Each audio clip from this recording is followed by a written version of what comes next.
The rise of the remigration ideology. The emergence of the remigration agenda represents a dangerous shift in political discourse, moving from fringe white nationalist circles into the core of mainstream governmental policy. This transition is not merely rhetorical, but signifies a coordinated effort to reshape national identity through state-sponsored exclusion. By analyzing the intersection of former U.S. border security leadership, international extremist networks, and the adoption of radical terminology within federal institutions, we can identify a deliberate strategy to normalize ideologies that were previously confined to the shadows of the far right. The convergence of these actors in Europe serves as a pivotal moment in the global expansion of exclusionary nationalism.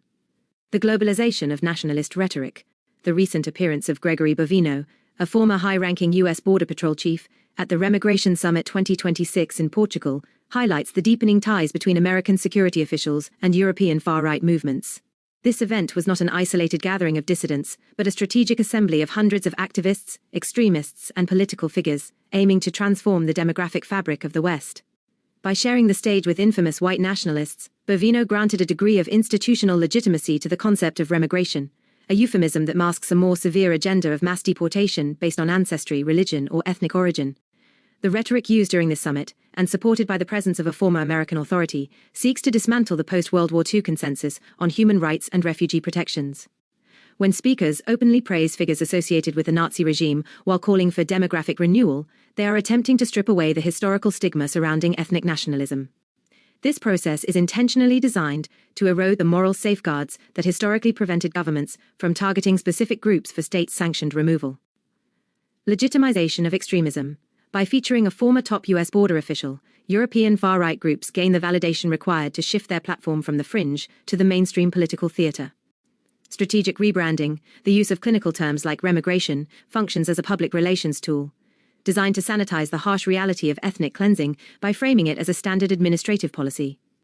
Historical revisionism. The explicit references to Nazi-era military figures and the dismissal of wartime guilt are calculated steps meant to embolden followers and prepare a new generation of activists for aggressive demographic policies. The institutionalization of discriminatory policy.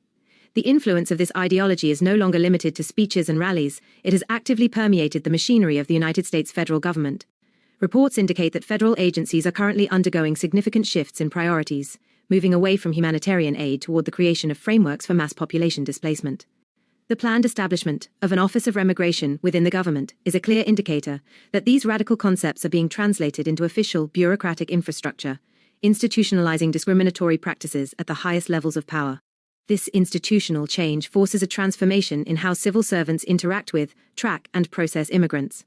By mandating the use of language that mirrors Great Replacement conspiracy theories, the administration creates a work environment where extremist views are treated as objective policy goals. This transition fundamentally alters the mission of the State Department, shifting its objective from the protection of vulnerable refugees to the facilitation of repatriation programs that target individuals based on racialized criteria. Policy reshaping. The establishment of a dedicated office for tracking return signifies that mass deportation is moving from a campaign slogan to a primary departmental function. Language normalization, forcing officials to adopt specific conspiratorial terminology, ensures that exclusionary ideologies are baked into the very documents and communications that govern federal operations. Prioritization protocols. By directing resources and preferential treatment towards specific demographics while marginalizing others, the system begins to practice a form of state-level ethnic sorting that ignores established legal standards. The danger of administrative euphemisms. Language is the primary battlefield for those promoting these exclusionary agendas. By choosing terms like removal, resettlement, and remigration, proponents of these policies hope to drain the emotion and urgency from their actions, rendering them bureaucratic and mundane. This approach exploits the tendency of the public to tune out when political discourse becomes dense or overly administrative. However, beneath the sterile language lies a clear objective: to challenge the legitimacy of citizenship for millions of people and to codify a racial hierarchy within the state's legal framework. When a former border chief cites a Nazi general for tactical clarity at a summit dedicated to ethnic removal, it reveals the true nature of the ideology being promoted. It is not a policy of border security, but a policy of demographic engineering.